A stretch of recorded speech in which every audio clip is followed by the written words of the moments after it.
What's up, everybody? It's Ashton. I am back with video number 2 for worship leader hacks, sorry. This video is going to focus more on song choice. So I have 3 tips, 3 hacks that I want to share. And like I said before, I'm not an expert. I don't claim to be an expert, but these are just things that I have discovered off of my own experience and also just from any research from books or school or whatever. Number 1, choose songs that are relevant to your audience or your congregation or the people that you are going to be worshiping with.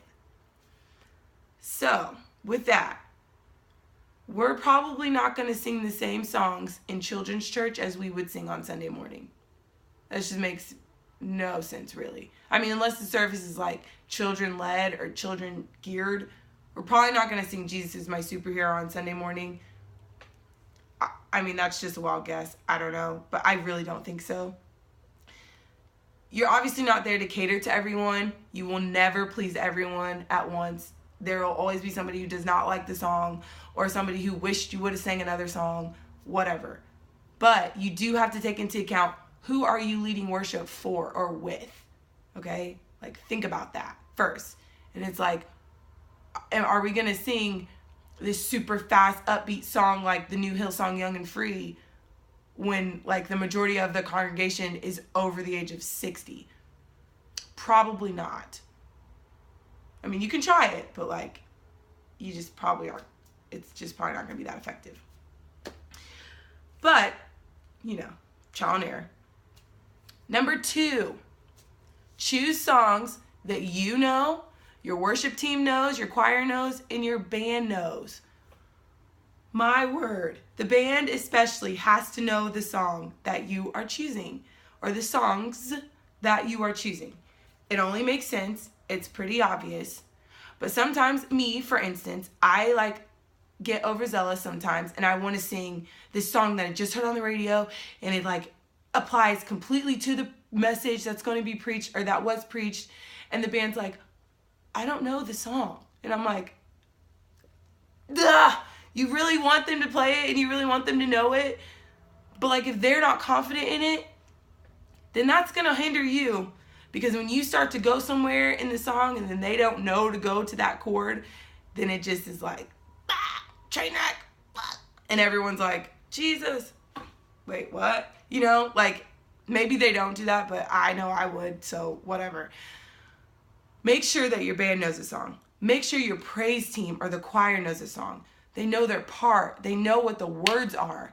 A lot of churches now have these words on the screen, and that's great. But what if the media guy doesn't know the words, or it doesn't have the words in time?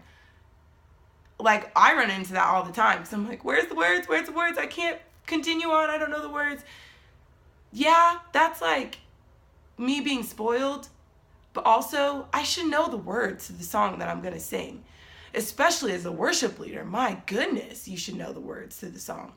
But think about your praise team too. You don't want to embarrass them.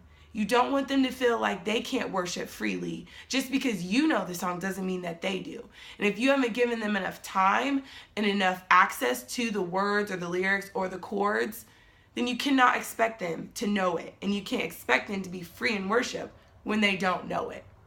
So think about that when you're choosing a song. Give people adequate time to learn it and to know it and to be passionate about it as well. So then your worship service will be just off the chain. All right? Number 3, make sure that the song glorifies God. Pretty simple concept, pretty obvious concept. But, I mean, sometimes there are songs on the radio that are so depressing and sad, but yet they're Christian songs, worship songs. And I'm yo, why do I feel sadder after I've listened to this? It's awful. I don't want that. I definitely don't want to hear that in a worship service. My job as a worship leader is not to make you dwell on your bad week or dwell on your shortcomings or whatever. That's not my job. My job is to lead you in worship to God. My job is to make you aware of his presence make you aware of who he is and how he loves you and how he wants to care for you and take care of you, which is kind of redundant of what I just said. But you know what I mean.